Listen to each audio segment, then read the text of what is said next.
నమస్కారం V3 news కు స్వాగతం. లక్ష్యం సమాజహితం. ముందుగా ముఖ్యాంశాలు. చైనాతో ఘర్షణపై మోదీ సర్కార్ కీలక నిర్ణయం. సైన్యానికి ఫ్రీ హ్యాండ్ ఇవ్వాలని కేంద్ర నిర్ణయం. వివిధ దళాలకు 500 కోట్ల కేటాయింపు. ఘనంగా ప్రొఫెసర్ జయశంకర్ సార్ వర్ధంతి. తెలంగాణ విద్యావంతుల వేదిక ఆధ్వర్యంలో నివాళులు.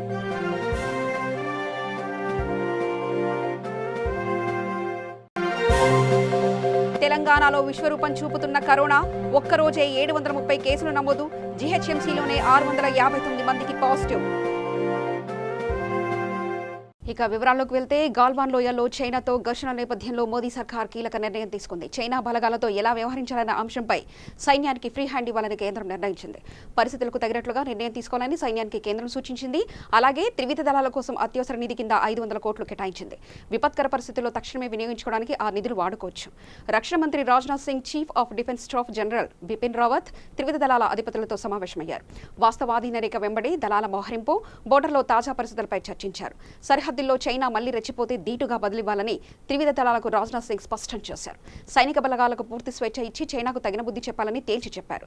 చైనా విషయంలో కఠినంగా ఉండాలని చెప్పారు. లదాఖ్ సరిహద్దుల్లో ఉద్రిక్తత కొనసాగుతుంది. చైనా దురాగతాల నేపథ్యంలో త్రివిధ దళాలు అప్రమత్తంగా ఉంటున్నాయి. చైనా దాడులను తిప్పికొట్టడానికి సిద్ధంగా ఉండాలంటూ కేంద్ర ప్రభుత్వం చెప్పడంతో భారీ ఎత్తున బలగాలను సరిహద్దులకు తరలించారు.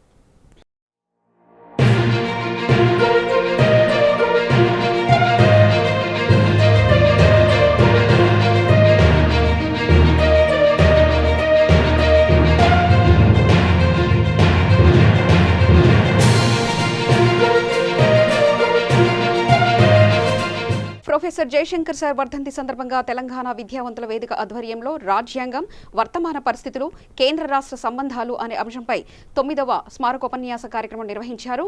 ఈ కార్యక్రమానికి ముఖ్య అతిథిగా కేంద్ర సమాచార హక్కు చట్టం మాజీ కమిషనర్ ప్రొఫెసర్ మాడభూషి శ్రీధర్ హాజరయ్యారు. ఈ సందర్భంగా ఆయన మాట్లాడుతూ, ప్రతి ఒక్కరూ ప్రశ్నించే తత్వాన్ని అలవాటు చేసుకోవాలన్నారు. భజనలు కేవలం గుళ్లలో మాత్రమే చేయాలని, రాజకీయ నాయకుల మాటలకు కాదని తెలిపారు. ఈ కార్యక్రమంలో తెలంగాణ విద్యావంతుల వేదిక అధ్యక్షులు అంబటి నాగయ్య, ప్రధాన కార్యదర్శి Tippatti Yadaiah, V3 news channel CMD doctor Koucham Satyanarayana Gupta, Saidulu, DSR Krishna పాల్గొన్నారు.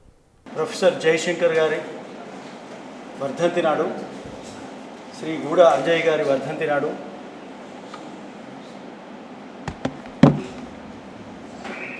జయశంకర్ గారి స్మారక ఉపన్యాసం ఇచ్చే అవకాశం నాకు కలిగింది. ఇది నిజంగా గొప్ప అవకాశం అని నేను అనుకుంటున్నాను. ఈ అవకాశం నాకు కలిగించిన తెలంగాణ విద్యావంతుల వేదికకు నేను కృతజ్ఞతలు తెలుపుకుంటున్నాను.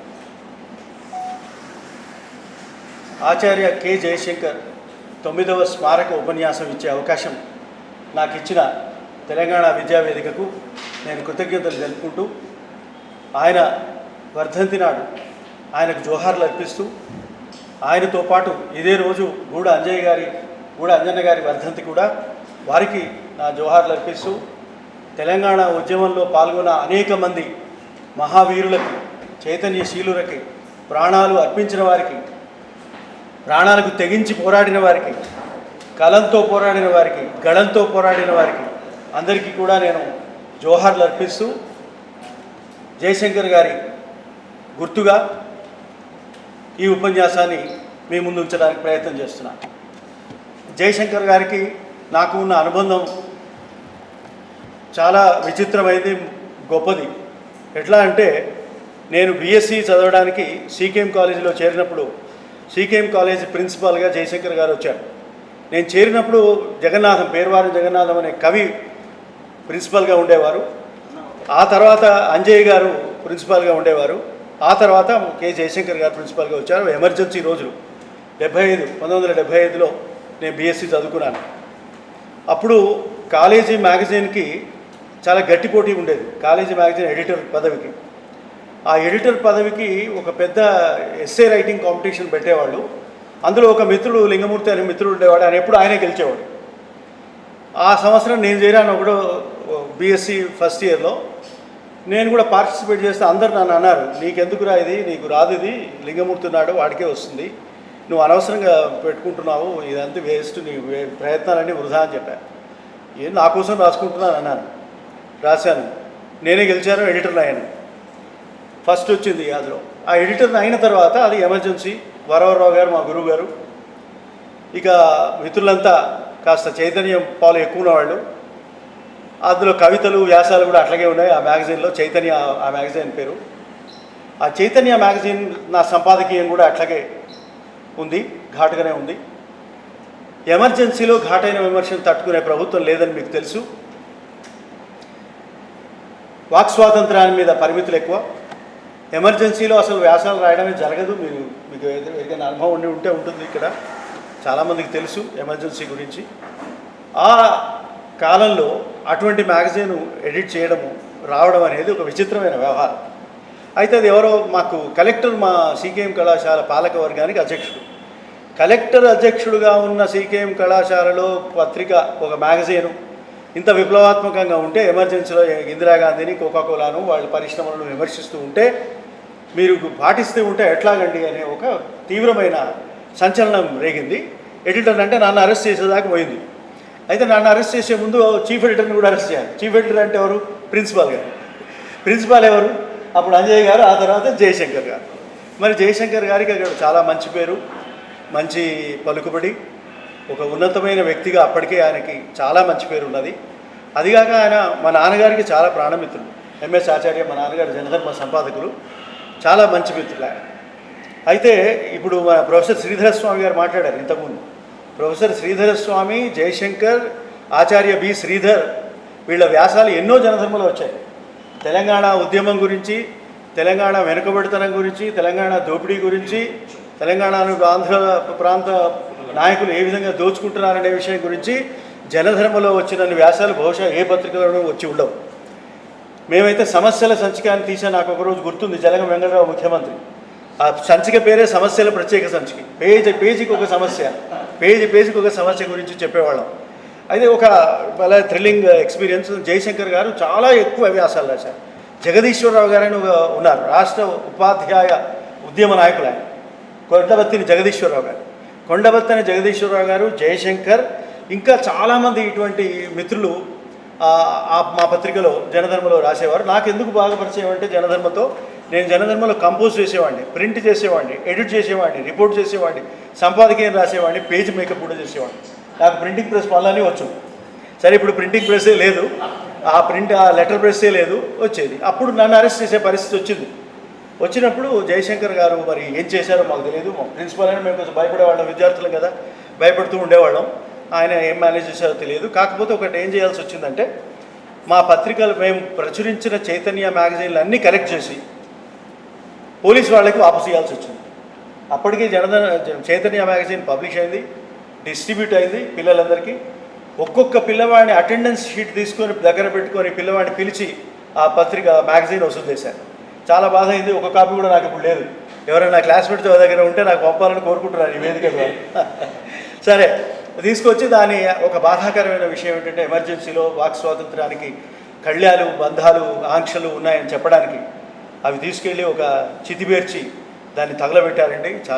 చాలా బాధగా ఉంది ఆ మాట చెప్పడానికి. అక్షరాలను కూర్చిన ఒక చైతన్యవంతమైన ఒక సంచికని దారుణంగా తగలబెట్టేశారు. అది బాధాకరమైన విషయం. నేను అప్పుడు జయశంకర్ గారితో అన్నా, సార్ మ్యాగజైన్లు తగలబెడితే ఎట్లా సార్, అవి ఉంచొచ్చు కదా. శ్రీధర్, నీకు తెలియదా ఏ ప్రభుత్వంలో ఉన్నావో నీకు తెలియదా, కాస్త జాగ్రత్తగా మనం మాట్లాడుకోవాలి కదా, జాగ్రత్తగా వ్యవహరించాలి కదా అని శుతిమెత్తగా మందలించాను నన్ను. ఆయనకి నేను వ్యక్తిగతంగా తెలుసు, ఎంఎస్ ఆచార్య కొడుకుగా కూడా నా మీద చాలా అభిమానం. ఇక ఆ తర్వాత ఆయన, మీకు ఒక విశేషం చెప్తాను. నేను కాకతీయ యూనివర్సిటీలో ఎల్ఎల్బిలో ఫస్ట్ వస్తే గోల్డ్ మెడల్ వచ్చింది నాకు. ఆ గోల్డ్ మెడల్ ఇచ్చే స్నాతకోత్తర సమావేశ సమయానికి జయశంకర్ గారు రిజిస్ట్రార్ కాకతీయ యూనివర్సిటీ. జయశంకర్ గారు ఎవరిని పిలిచారో చెప్తే మీరు ఆశ్చర్యపోతారు. స్నాతకోత్తర ప్రసంగం ఇవ్వడానికి ఎవరిని పిలిచుంటారు అప్పట్లో ఊహించగలరా? మదర్ తెరిస్సాని పిలిచారు. మదర్ తెరిస్సా అంటే మీరు ఊహించగలరా? అప్పుడు అటువంటి వాళ్ళని పిలిచేవాళ్ళ, ఎడ్యుకేషన్ మినిస్టర్, యూజీసీ చైర్మన్, ఇటువంటి వాళ్ళనే పిలిచేవాళ్ళు. కానీ మదర్ తెరిస్సాని మీరు పిలుస్తున్న శ్రీధర్ చాలా వెరైటీగా ఉంటుంది. ఒక మానవతా స్ఫూర్తి మనకి పిల్లలకి వస్తుంది, మామూలు ఉపన్యాసాలు కాదు అని అంటే, సార్ నా అదృష్టం అండి అన్నాను. ఏమిటి అది అన్నాడు. నేను గోల్డ్ మెడల్ తీసుకుంటున్నా. ఓ అద్భుతం, ఫ్యాంటాస్టిక్ అన్నారు. అదొక మధురమైన జ్ఞాపకం నా జీవితానికి. మీరు మరి అది తెలిసి నన్ను పిలిచారా తెలియక పిలిచారా తెలియదు. కనుక జయశంకర్ గారికి కృతజ్ఞత చెప్పుకునే విధంగా నేను ఇవాళ ఇక్కడ మీ ముందున్నాను. అయితే ఆయన కాకతీయ యూనివర్సిటీలో రిజిస్ట్రార్గా ఉన్నప్పుడు నేను అప్పటికే ఈనాడు విలేకరిగా ఉన్నాను, తర్వాత ఆంధ్రప్రభ విలేకరిగా ఉన్నాను. వృత్తిపరంగా జర్నలిజంలోకి రావడం వల్ల ఆయనతో ఇంకా కాస్త సాన్నిహిత్య సంబంధాలు ఏర్పడినాయి. ఆ తర్వాత ఆయన హైదరాబాద్కు షిఫ్ట్ అయిన తర్వాత ఎఫ్లూకి వచ్చిన తర్వాత కూడా మా సంబంధాలు కొనసాగినాయి. ప్రొఫెసర్ జయశంకర్ గారి సార్ యొక్క 9వ స్మారక ఉపన్యాసానికి విచ్చేసినటువంటి ముఖ్య అతిథి గురువర్యులు పెద్దలు, మాకు ఆర్టీఏలో కూడా గురుతుల్యులు ప్రొఫెసర్ మాడవకృష్ణ శ్రీధర్ గారికి తెలంగాణ ఉద్యమ వందనలు. ముఖ్యంగా దాదాపు 3 గంటల నుండి నడుస్తున్నటువంటి ఈ కార్యక్రమంలో ఇప్పుడు మాట్లాడడం సబబు కాదు, ముఖ్య అతిథులు మాట్లాడిన తర్వాత. కానీ విద్యావంతుల వేదికలో మేము కూడా భాగస్వాములుగా, విద్యావంతుల వేదిక ఆవిర్భావం నుండి తెలంగాణ ఉద్యమంలో విద్యావంతుల వేదిక ఎంత కీలక పాత్ర పోషించిందనే విషయాన్ని మర్చిపోకుండా ప్రతి సంవత్సరం విద్యావంతుల వేదిక చేసేటువంటి ప్రతి కార్యక్రమంలో కూడా మేము భాగస్వామ్యం అవుతున్నాం. మరి కానీ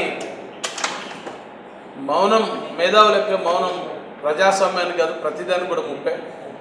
మరి తెలంగాణ రాష్ట్ర సాధనలో కీలకంగా పనిచేసినటువంటి నేపథ్యంలో దాని తర్వాత తెలంగాణ రాష్ట్రం సాధించుకున్న తర్వాత మన యొక్క కళలు, మన యొక్క గొంతులు ఎందుకు మూగపోయినాయో అర్థం కానటువంటి పరిస్థితుల్లో విద్యావంతుల వేదిక కూడా దాంట్లో చేరడం అనేది కొంచెం భావ్యంగా అనిపించట్లేదు. ఒకవేళ ఇది నేను చెప్పేటువంటి ప్రశ్న కాదు, ఇది నేను చెప్పేటువంటి విషయం తప్పైతే మాత్రం దాన్ని అన్యదా భావించవద్దు. ఎందుకంటే ఇంతకుముందే శ్రీధర్ సార్ గారు చెప్పడం జరిగింది, మనం ప్రశ్న అడగకపోతే దాని యొక్క జవాబు అనేది రానటువంటి పరిస్థితిలో ఉన్నాం. కాబట్టి ప్రతి ఒక్కరిని కూడా ప్రశ్నించేటువంటి తత్వాన్ని ఉండాలి, ప్రతి ఒక్క మనిషిలో ఉండాలి. సరే, అది ఒకవేళ ప్రశ్న తప్పైతే దాన్ని సరి చేసుకునేటువంటి బాధ్యత ప్రశ్నించే వాళ్ళు తీసుకుంటారు. ఒకవేళ జవాబు దొరికితే ఆ ప్రశ్నకు జవాబు దొరికినందుకు ఒక సంతోషంగా ఉంటుంది. అలాగే వేరే వారికి కూడా మార్గదర్శకంగా ఉండేటువంటి అవకాశం ఉంది. ఈరోజు మనం ఇంతకుముందు ఒక మిత్రుడు మాట్లాడుకుంటూ నీళ్లు, నిధులు, నియామకాలు విషయానికి వస్తే తెలంగాణ రాష్ట్ర ఉద్యమం, తెలంగాణ రాష్ట్ర అవతరణకు సంబంధించినటువంటి అన్ని విషయాల్లో కూడా ఆ 3 అంశాల మీదనే కేంద్రీకృతమై పనిచేసినటువంటి నేపథ్యంలో, మరి రాష్ట్రాన్ని సాధించుకొని 6 సంవత్సరాలు పూర్తయినటువంటి నేపథ్యంలో మరి చాలా విషయాలలో ముఖ్యమైన కీలక ఘట్టాలు కూడా ఇప్పటికి కూడా నెరవేర్చుకున్నటువంటి నేపథ్యంలో మనం ఎవరిని కూడా ప్రశ్నించకుండా తెలంగాణ రాష్ట్ర సాధనలో కీలకంగా పనిచేసినటువంటి వాళ్ళ మనమే అడగకపోతే తెలంగాణ రాష్ట్రానికి, తెలంగాణ రాష్ట్ర సాధనకు సంబంధం లేకుండా ఉన్నటువంటి విద్యావంతులు కావచ్చు, విద్యార్థులు కావచ్చు, యువకులు కావచ్చు, వాళ్ళెవరు కూడా ప్రశ్నించేటువంటి తత్వాన్ని కోల్పోతాం. మరి అటువంటి సందర్భంలో మన విద్యావంతుల వేదిక ఎందుకు ముందుకు పోవట్లేదో అర్థం కానటువంటి పరిస్థితులను. ఇక రెండో విషయానికి వస్తే, ఈరోజు అనుకోని పరిస్థితుల్లో కోవిడ్-19 అనేది యావత్ ప్రపంచాన్ని ఏకతాటిపైకి తీసుకొచ్చి ప్రపంచాన్ని భయపెట్టించేటువంటి విధంగా ప్రవర్తిస్తున్నటువంటి నేపథ్యంలో దానికి అనుబంధంగా పనిచేసేటువంటి ఏ సంస్థ కూడా ఈరోజు కోవిడ్-19 తోటి అన్ని మంట కలిసేటువంటి విధంగా పనిచేస్తున్నటువంటి నిర్వీర్యం అయిపోతున్నారు. మరి ఆ నిర్వీర్యం క్రమంలో చట్టం లేదు, న్యాయం లేదు, దేవుడు లేదు, దైవం లేదు, ఒకే ఒకటి కరోనా, కోవిడ్-19 తప్ప. ఆ పరిస్థితిలో కాగల కార్యం గంధర్వులు నెరవేర్చనని చేయాల్సినటువంటి పనులన్నీ కూడా కేంద్ర రాష్ట్ర ప్రభుత్వంలో ఉన్నటువంటి పెద్దలు చేసుకొని పోతున్నటువంటి నేపథ్యంలో వాటిని వెలికితీసి వాటికి కావాల్సినటువంటి అంశాలని ప్రజలకు అందించే దాంట్లో మన వారికి అందుబాటులో లేనటువంటి ప్రశ్నలు కూడా మనం కనీసం అడగకపోతే మనకు అందుబాటులో ఉండి ప్రశ్న వేయడానికి కూడా భయపడేటువంటి పరిస్థితిలో ఉండడం అనేది కొంచెం బాధాకరమైన విషయం. ఒక తెలంగాణ ఉద్యమకారునిగా నాకు ఆ బాధ కూడా ఉన్నది. మరి విద్యావంతుల వేదిక కావచ్చు, లేకపోతే ఇంకేదైనా డయాస్ రూపకంగా తీసుకపోతే మాత్రం తప్పకుండా మనకు న్యాయం జరుగుతుంది. తెలంగాణ బిడ్డలకు న్యాయం చేసే దాంట్లో మనకు మరొకసారి కీలకంగా భూమిక వహిస్తాం. మరి దానికి బాధ్యత కూడా తిప్పటి యాదవ్ కూడా వహించాల్సినటువంటి అవసరం ఉంది. ఒక మిత్రునిగా, ఒక తెలంగాణ ఉద్యమ సహచరునిగా నేను అడుగుతున్నాను. రెండో విషయానికి వస్తే, ఇలా ఆర్టీఐకి సంబంధించి సమాచార హక్కుకు సంబంధించిన విషయానికి వస్తే, నేను ఒక ఆర్టీఐ యాక్టివిస్ట్గా శ్రీధర్ సార్ గారి యొక్క నేతృత్వంలో సమాచార హక్కు వికాస్ సమితిని ఒక ఆర్గనైజేషన్ నడుపుతూ తను ఢిల్లీలో కేంద్ర సమాచార కమిషనర్ ఉంటే కూడా దాదాపు 4 సార్లు ఢిల్లీ నుండి హైదరాబాద్కు పిలిపించి సమాచార హక్కు చట్టం యొక్క గొప్పతనాన్ని, విశిష్టతని బషీర్బాగ్ ప్రెస్ క్లబ్లో, సోమాజిగూడ ప్రెస్ క్లబ్లో చెప్పడం జరిగింది. దాని ద్వారా ఎన్నో విషయాలను కూడా సమాజానికి, ప్రజలకు ఉపయోగపడే విధంగా సమాచార హక్కు చట్టం ఉన్నటువంటి గొప్పతనాన్ని మేము చెప్పడం జరిగింది. మా వంతుగా మేము ఎంతో కొంత అలాగే ఈరోజు సమాచార హక్కు చట్టాన్ని నిర్వీర్యం చేసే దిశలో కేంద్ర ప్రభుత్వం కొన్ని రకాలైనటువంటి పాలసీ మ్యాటర్స్ని అడాప్ట్ చేసేటువంటి దాంట్లో కూడా మేము చాలా సందర్భాల్లో శ్రీధర్ సార్ గారిని ఢిల్లీకి పోయి కూడా ప్రత్యేకంగా అడిగి దానికి సంబంధించినటువంటి అంశాలని తెరపైకి తీసుకురావడంలో ప్రసార మాధ్యమాల ద్వారా మేము కొంత కృషి చేస్తున్నాం. మరి ఈ రోజు ఉన్నటువంటి పరిస్థితుల్లో తను ఇప్పుడు ఢిల్లీలో సెటిల్ అయ్యాడు. మరి మన ప్రాంతం వరకు తెలుగువారి ప్రాంతానికి జనరల్గా వేరియేషన్ నార్త్ ఇండియాకు సౌత్ ఇండియాకు వేరియేషన్ ఉంటుందనే విషయాన్ని మాకు ఢిల్లీకి పోయినప్పుడు చెప్పడం జరిగింది తన యొక్క ఛాంబర్లో. అంటే అంత వేరియేషన్ ఉన్న విషయాన్ని కూడా మనకు తెలియదు. ఆ వేరియేషన్లో ఉన్నటువంటి పరిస్థితుల్లో మనం తప్పకుండా వారి యొక్క సేవల్ని విద్యావంతుల వేదిక కనుక పూర్తి స్థాయిలో వాడుకుంటే మాత్రం మనకు ఒక అద్భుతమైనటువంటి అవకాశాన్ని మళ్ళీ జయశంకర్ సార్ తర్వాత జయశంకర్ గారి శిష్యులుగానో లేకపోతే వరంగల్ బిడ్డగానో మనకు అందిస్తాడనే ఒక ఆశాభావాన్ని వ్యక్తం చేస్తూ, అలాగే ఈరోజు ఉన్నటువంటి పరిస్థితుల్లో మానవీయ కోణంలో సుప్రీంకోర్టు తీసుకున్నటువంటి అసంఘటిత కార్మికుల విషయానికి వస్తే మేము Telangana federation of trade union నుండి కార్మిక సంఘాల సమాఖ్య నుండి మేము ఎన్నో సందర్భాల్లో ఒక పాలసీ అంటూ లేదు, రాష్ట్ర ప్రభుత్వానికి లేదు, కేంద్ర ప్రభుత్వానికి లేదు. అసలు మైగ్రేషన్ లేబర్ మీద ఇంతవరకు ఎలాంటి చట్టాలు కూడా పనిచేస్తలేవు. మరి రెండు రాష్ట్ర ప్రభుత్వం కానీ కేంద్ర ప్రభుత్వం కానీ దొంగలు దొక్కేటువంటి పరిస్థితి ఉన్నది. దాదాపుగా 6 సంవత్సరాలు అయినటువంటి తెలంగాణ రాష్ట్రం ఏర్పడిన తర్వాత అసలు తెలంగాణలో ఎంతమంది మైగ్రేటెడ్ లేబర్ పనిచేస్తారో చెప్పలేనటువంటి దుస్థితిలో మనం ఉన్నందుకు ఒక రకంగా బాధగా ఉంది. మరి తొందరలోనే ఆ కార్యక్రమాన్ని తెలంగాణ రాష్ట్ర ప్రభుత్వం కూడా మనకు వచ్చేటువంటి మైగ్రేటెడ్ లేబర్ విషయంలో సీరియస్గా పనిచేయాల్సినటువంటి అవసరం ఉంది. దానికి కావాల్సినటువంటి ఏమైనా మెటీరియల్ ఉంటే విద్యావంతుల వేదిక ఇస్తుందని అనుకుంటూ, ఒకవేళ కార్మిక సంఘంగా మా వంతు మేము కృషి చేయమంటే తప్పకుండా విద్యావంతుల వేదికకు మేము సహాయ సహకారాలు అందించడంలో తెలంగాణ ఉద్యమకారులుగా ముందుంటామని చెప్తూ ఈ అవకాశం కల్పించినటువంటి విద్యావంతుల వేదిక అందరికీ కూడా మరొకసారి శిరస్సు వచ్చే నమస్సుమాంజలి చేస్తూ జై తెలంగాణ, జై. తెలంగాణలో కరోనా విశ్వరూపం చూపిస్తుంది. రోజు రోజుకి పాజిటివ్ కేసులు అధికమవుతున్నాయి. వందల సంఖ్యలో వైరస్ బారిన పడుతుండటంతో ప్రజలు తీవ్ర భయాందోళనకు గురవుతున్నారు. ప్రధానంగా జీహెచ్ఎంసీలో అధికంగా కేసులు నమోదవడంతో సర్వత్రా ఆందోళన నెలకొంది. 2020 జూన్ 21 తేదీ ఆదివారం ఒక్కరోజు 730 కేసులు నమోదయ్యాయి. ఇందులో జీహెచ్ఎంసీలోనే 659 మంది వైరస్కు గురి కావడం గమనార్హం. జనగామలో 34 మందికి వైరస్ సోకింది. కరోనాతో 7 చనిపోయారు. దీంతో మరణాల సంఖ్య 2010కి పెరిగింది. ప్రస్తుతం 3861 మంది చికిత్స పొందుతుండగా 225 మంది డిశ్చార్జ్ అయ్యారు. మొత్తంగా కరోనా నుంచి కోలుకొని ఇంటికి చేరుకున్న వారి సంఖ్య 3731కి చేరుకుంది. గ్రేటర్లో కరోనా వైరస్ ఆగడం లేదు. అంతకంతకు పెరిగి రికార్డు స్థాయిలో పాజిటివ్ కేసులు నమోదవుతున్నాయి. దీంతో గ్రేటర్లో 15 ప్రత్యేక కరోనా నిర్ధారణ పరీక్ష కేంద్రాలను ఏర్పాటు చేశారు. కొండాపూర్ జిల్లా ఆసుపత్రి, వనస్థలిపురం, మహేశ్వరం, సరూర్ నగర్, బాలాపూర్, కొండాపూర్ తదితర ప్రాంతాల్లో కరోనా నిర్ధారణ కేంద్రాలను ఏర్పాటు చేసి శాంపిల్స్ తీసుకుంటున్నారు.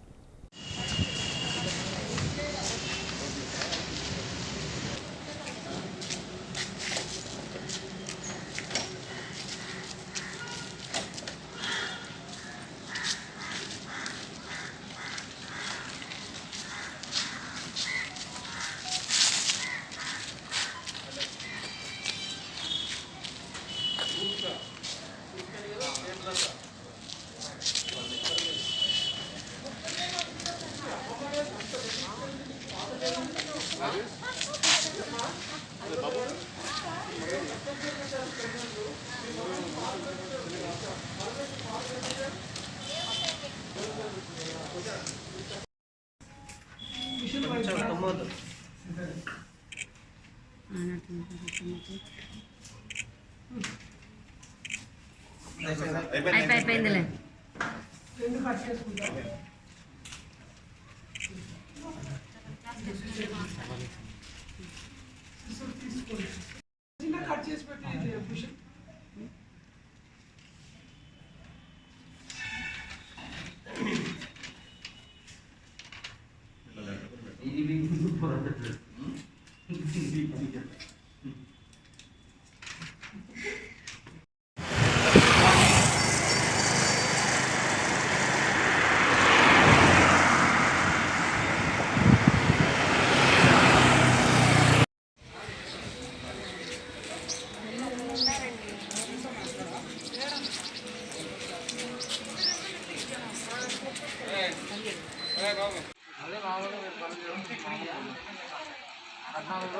వారం తర్వాత మీకు ఒంట్లో వైరస్ ఇంకోటి కలుసుకోవాలి.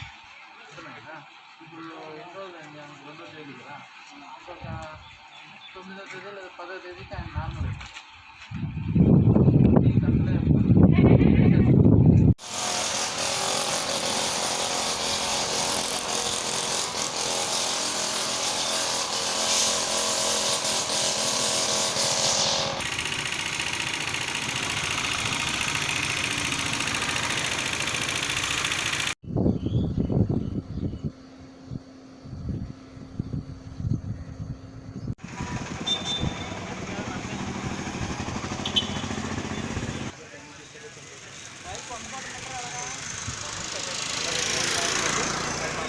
సూర్యాపేట జిల్లా తుంగతుర్తి ఎమ్మెల్యే డాక్టర్ గాదరి కిషోర్ కుమార్ ఆదేశాల మేరకు తుంగతుర్తిలో ఎమ్మెల్యే నివాసంలో ఉమ్మడి నల్గొండ జిల్లా DCCB DCMS director Gudipati Saidulu professor Jayashankar వర్ధంతి సంబంధంగా ఆయన చిత్రపటానికి పూలమాలలు వేసి ఘనంగా నివాళులర్పించారు. ఈ కార్యక్రమంలో టీఆర్ఎస్ జిల్లా నాయకులు గుండగాని రాములు గౌడ్, మండల ప్రధాన కార్యదర్శి కటకం వెంకటేశ్వర్లు, గ్రంథాలయ చైర్మన్ గోపగాని రమేష్, టీఆర్ఎస్ నియోజకవర్గ ఇన్ఛార్జ్ గుణగంటి సంతోష్ తదితరులు పాల్గొన్నారు. తెలంగాణ జాతిపిత ప్రొఫెసర్ జయశంకర్ సార్ గారి వర్ధంతి సందర్భంగా తుంగతుర్తి టీఆర్ఎస్ పార్టీ మండల శాఖ తరఫున వారికి ఘన నివాళులు అర్పించడం జరిగింది. ఈ కార్యక్రమానికి విచ్చేసిన మండల ప్రధాన కార్యదర్శి వెంకన్న గారికి, జిల్లా నాయకులు రాములు గారికి, వెంకటనారాయణ గౌడ్ గారికి, గ్రంథాలయ చైర్మన్ రమేష్ గారికి, టీఆర్ఎస్పీ అధ్యక్షుడు సంతోష్ గారికి, ఉపాధ్యక్షులు ఎల్లబోయిన భిక్షం వెంకన్న గారికి అందరికీ పేరు పేరున కృతజ్ఞత తెలియజేస్తూ మరి జయశంకర్ సార్ గారి త్యాగం, వారి పట్టుదల ద్వారా కేసీఆర్ గారు ఈరోజు మనకు తెలంగాణ సాధించడం జరిగింది. కాబట్టి ఆ మహనీయుని యొక్క ఆశయాలను తుంగతుర్తి ఎమ్మెల్యే డాక్టర్ గాదర్ కిషోర్ కుమార్ గారి ఆదేశానుసారం అతన్ని స్మరించుకుంటూ ఈరోజు ఇక్కడ మేము వర్ధంతి కార్యక్రమం నిర్వహించడం జరిగింది. జోహార్లు జయశంకర్ సార్ గారికి, జోహార్లు జయశంకర్ సార్ గారికి. సాధిస్తాం జయశంకర్ సార్ ఆశయాలను, సాధిస్తాం జయశంకర్ సార్ ఆశయాలను. జై తెలంగాణ, జై తెలంగాణ. కరీంనగర్ జిల్లా ఇల్లందుకుంట మండలంలో విశ్వ బ్రాహ్మణ సంఘం ఆధ్వర్యంలో ప్రొఫెసర్ జయశంకర్ వర్ధంతి పురస్కరించుకుని ఆయనకు ఘనంగా నివాళులర్పించారు. ఈ కార్యక్రమంలో ఇల్లందుకుంట టీఆర్ఎస్ మండల అధ్యక్షుడు మహిబాల్ యాదవ్, ఇల్లందుకుంట మండల గ్రామ సర్పంచ్ సురేందర్ రెడ్డి, విశ్వ బ్రాహ్మణ సంఘం సభ్యులు సదానందం, మల్లాచారి, వీరస్వామి, సురేష్ పాల్గొన్నారు. అందరికీ నమస్కారం. ఈరోజు 15వ వర్ధంతి ప్రొఫెసర్ ఆచార్య జయశంకర్ గారి ఇల్లందుకుంట మండల కేంద్రంలో విశ్వబ్రాహ్మణ సంఘం ఆధ్వర్యంలో ఈరోజు జరుపుకోవడం జరిగింది. ఈ మండలంలో ఉన్న సర్పంచ్లు మరియు ఎంపీటీసీలు మరియు ప్రజాప్రతినిధులు అందరూ కూడా ఈ కార్యక్రమంలో పాల్గొని ఈ కార్యక్రమాన్ని దిగ్విజయం చేయడం జరిగింది. సారు గారు ఉద్యమ సమయంలో 3 దశల ఉద్యమాల్లో పాల్గొన్న వ్యక్తి ఈ రాష్ట్రంలో ఎవరన్నా ఉన్నారు అంటే అది ప్రొఫెసర్ జయశంకర్ సార్ గారే. అలాగే ఉద్యమం తెలంగాణ రాష్ట్రం ఎంత కష్టపడుతుందో ప్రజలకు వివరించింది, అవగాహన కల్పించిన వ్యక్తి ప్రొఫెసర్ జయశంకర్ గారు. అలాగే మన గౌరవ ముఖ్యమంత్రి గారిని, ఆనాటి ఉద్యమ నేతను, ఒక సుశిక్షితుడైన కార్యకర్తను, తర్వాత తెలంగాణ రాష్ట్ర ప్రజలకు అందించిన వ్యక్తి ప్రొఫెసర్ జయశంకర్ గారు. వారిలో ఉన్న నైపుణ్యాన్ని ప్రజల్లో వారు మాటల ద్వారా చైతన్యపరిచే ఆ యొక్క వ్యక్తిత్వాన్ని గమనించి గౌరవ కేసీఆర్ గారిని తయారు చేసిన వ్యక్తి మన ప్రొఫెసర్ జయశంకర్ గారు. దానికి గాను వారి నైపుణ్యాన్ని గుర్తించి ఈ తెలంగాణ రాష్ట్ర ప్రజలకు అందించిన జయశంకర్ గారికి తెలంగాణ రాష్ట్ర ప్రజలందరి తరఫున ధన్యవాదాలు తెలుపుకుంటున్నాను. అలాగే నేటి యువత ప్రొఫెసర్ గారి అడుగుజాడల్లో వారి స్ఫూర్తిని అందుకొని తెలంగాణ రాష్ట్ర అభివృద్ధికి పాటుపడాలని చెప్పి ఏదైతే తెలంగాణ రాష్ట్ర ప్రభుత్వము వారి స్ఫూర్తితోటి ఏర్పడ్డ రాష్ట్రం ఇది. వారి స్ఫూర్తి ఏ విధంగా ఉందో మన గౌరవ ముఖ్యమంత్రి గారికి పూర్తిగా అవగాహన ఉంది. వారి స్ఫూర్తితోటే ఈ రాష్ట్రాన్ని ఈరోజు ఇంత దిగ్విజయంగా నడుపుతున్నారు. ప్రజలకు సంక్షేమ అభివృద్ధి ఫలాలు ఇంటింటికి అందిస్తూ ఈ రాష్ట్రాన్ని నడుపుతున్న వ్యక్తి మన గౌరవ కేసీఆర్ గారు. మనం ప్రొఫెసర్ జయశంకర్ గారే ఈ ప్రభుత్వాన్ని నడుపుతున్నారు అనే ఒక భావనతోటి ప్రజలందరూ ఉండాలి. అలాగే వారు అడుగుజాడల్లో వారి స్ఫూర్తిని అందుకొని ఈ రాష్ట్ర ప్రజలు, యువత అందరూ కూడా వారి స్ఫూర్తి అందుకొని నడవాలని. జై తెలంగాణ. జగిత్యాల జిల్లా ఇబ్రహీంపట్నం మండలం ఎర్రాపూర్ గ్రామ పరిధిలోని హరితహారంలో భాగంగా రోడ్డుకు ఇరువైపులా నాటిన చెట్లకు రక్షణగా ఏర్పాటు చేసిన ట్రీ గార్డులు నేలకొరిగాయి. దీంతో ప్రశ్నించిన స్థానికులు గ్రామ పంచాయతీ సెక్రటరీ మనీష్ కుమార్ను ఫోన్ ద్వారా వివరణ కోరగా దురుసుగా ప్రవర్తించారు. సమస్యలు ఉంటే గ్రామ పంచాయతీకి వచ్చి ఫిర్యాదు చేయాలి కానీ ఫోన్ చేయకూడదని నిర్లక్ష్యంగా సమాధానం చెప్పారు. ప్రజలు దీనిపై ఆరోపిస్తున్నారు. రాష్ట్ర ప్రభుత్వం ప్రతిష్టాత్మకంగా హరితహారంలో నాటిన మొక్కలకు రక్షణ కల్పించకుండా నిర్లక్ష్యం వహిస్తున్న అధికారిపై ఉన్నతాధికారులు చర్యలు తీసుకోవాలని కోరారు.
వార్తలు ముగించే ముందు ముఖ్యాంశాలు మరోసారి చూద్దాం.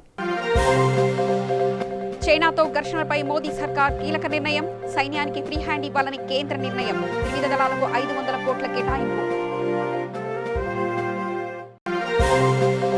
ఘనంగా ప్రొఫెసర్ జయశంకర్ సార్ వర్ధంతి. తెలంగాణ విద్యావంతుల వేదిక ఆధ్వర్యంలో నివాళులు.